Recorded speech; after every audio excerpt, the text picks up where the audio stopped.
আসসালামু আলাইকুম। বিডি ফায়ারফ্লাইয়ের পক্ষ থেকে সকলকে শুভেচ্ছা ও অভিনন্দন।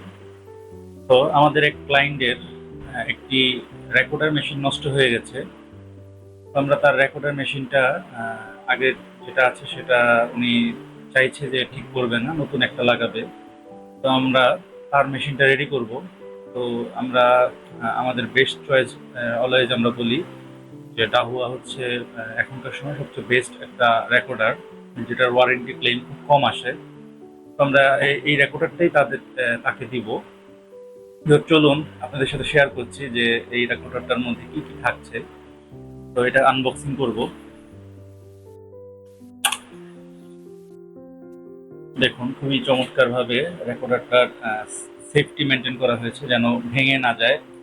পরিবহন ট্রান্সপোর্টে যখন এক জায়গা থেকে আরেক জায়গা যাবে তখন যেন রেকর্ডার মেশিনটা ভেঙে না যায়। আমি রেকর্ডার মেশিনটা বের করছি। আপনারা দেখতেই পাচ্ছেন যে খুব ভালো মানের ফোম বা ককশিট ব্যবহার করা হয়েছে। একটা ম্যানুয়াল বুক আছে, আর এই পাশে বেশ কিছু জিনিস আছে।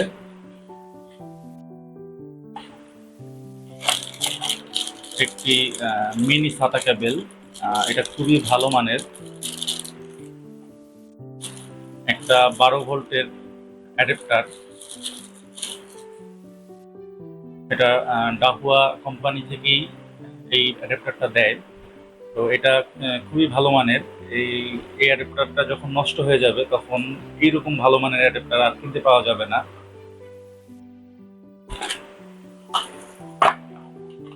একটা হার্ড ডিস্কের পাওয়ার কেবল দিবে, আর সাধারণ ব্যবহারের জন্য একটা মাউস আপনাকে দেওয়া হবে, আর হার্ড ডিস্কটা সেট করার জন্য স্ক্রু দেওয়া হবে। তো মোটামুটি এই ছিল আমাদের বক্সের মধ্যে। আরেকটা ম্যানুয়াল অ্যান্ড ডাউনলোডস এর একটা বারকোড দিয়েছে। এটা যদি স্ক্যান করা হয় তবে কিছু এই ম্যানুয়ালটাই অনলাইনে চলে আসবে। তো আমাদের এগুলো কিছু প্রয়োজন নেই, আমরা বক্স সরিয়ে ফেলছি।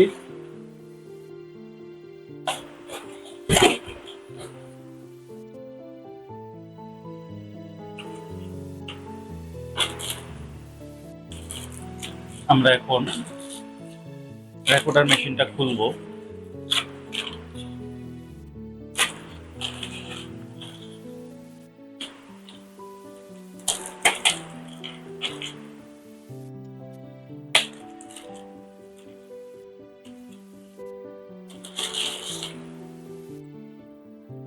দেখতেই পাচ্ছেন মেশিনটি। এবার মেশিনটির মধ্যে এখানে স্ক্রু, এখানে স্ক্রু, আর পিছনে দুটি স্ক্রু আছে, সেগুলোকে খুলতে হবে।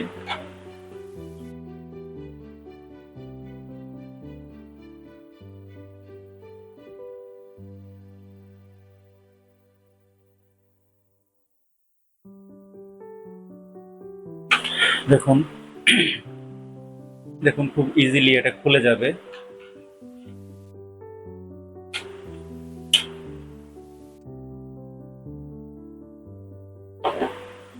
এখন আমরা এখানে হার্ড ডিস্ক লাগাবো। ওনার যে আগের মেশিনটি ছিল সেখানে এই হার্ড ডিস্কটি ছিল। আমরা এই হার্ড ডিস্কটি চেক করে দেখেছি, এটা 100% হেলথ আছে। তার মানে এটা নিঃসংকোচে এবং নির্দ্বিধায় আবারও ইউজ করা যাবে।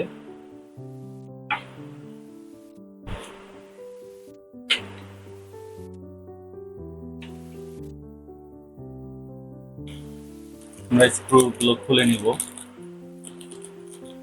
এখান থেকে আমাদের দুটো স্ক্রু হলেই চলবে।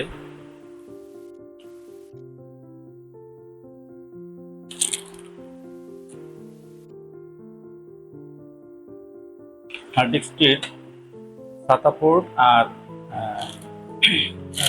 পাওয়ারের পোর্ট দুইটা আগে থেকেই লাগিয়ে নিতে হবে। যদি আমরা হার্ড ডিস্কটি সেট করার পরে এই দুইটা পোর্ট কানেকশন করি তবে একটু ঝামেলা হয় এবং হার্ড ডিস্কের এই জায়গাগুলোতে প্রেসার পড়ে যায়।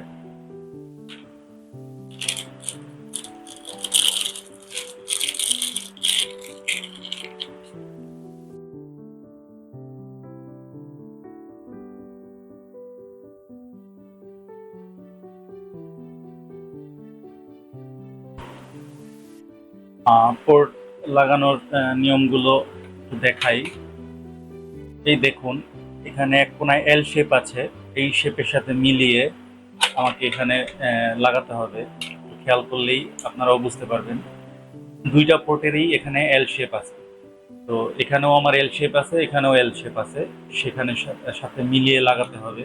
অনেকে এই ভুলটা করে এবং এই পোর্টগুলো নষ্ট করে ফেলে জোরে জাতাজাতি করে।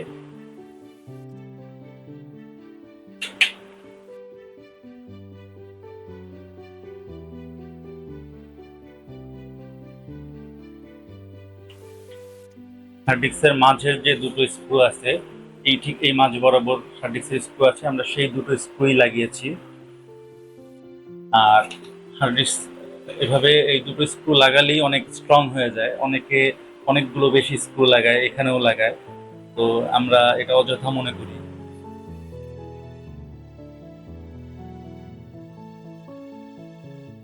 এখানেও আপনি খেয়াল করবেন যে এল শেপ আছে, সেই এল শেপের সাথে এই এল শেপ মিলিয়ে লাগাতে হবে।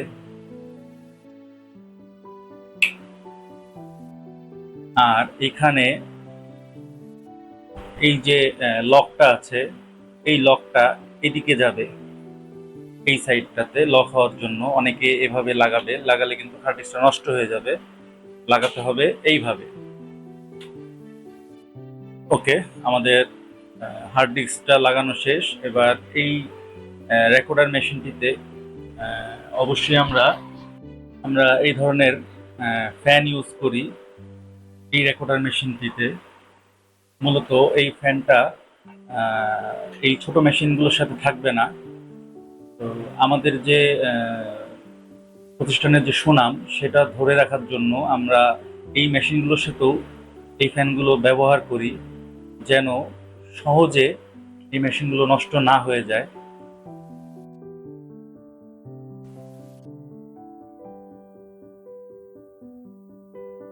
তো এটা কিভাবে আমরা সেট আপ করি এই ফ্যানটা, এটা নিয়ে একটা বিস্তারিত ভিডিও থাকবে। এখানে দেখতে পাচ্ছেন একটু খাঁচ কাটা আছে, এই খাঁচ কাটাটা এখানে ঢুকে যাবে, এদিক থেকে ঢুকাবো।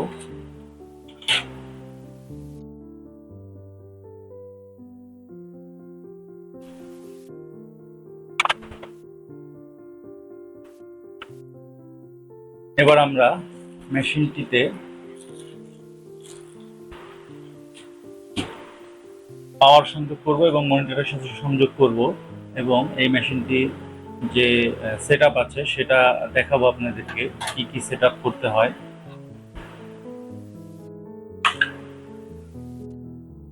চলুন এখন আমরা মনিটরের স্ক্রিনে যাই। আর এই মনিটরের স্ক্রিনটা রেকর্ড করা কম্পিউটারের মাধ্যমে রেকর্ড করা যায় না, এই জন্য সরাসরি আমরা মনিটরটাই দেখাবো। নেক্সট ভিডিওতে এই এক্সবিআরটি অথবা রেকর্ডারটি কিভাবে কনফিগারেশন করতে হবে সেটা নিয়ে আমরা ভিডিও আনবো ইনশাআল্লাহ। সাথেই থাকুন, সুস্থ থাকুন, আল্লাহ হাফেজ।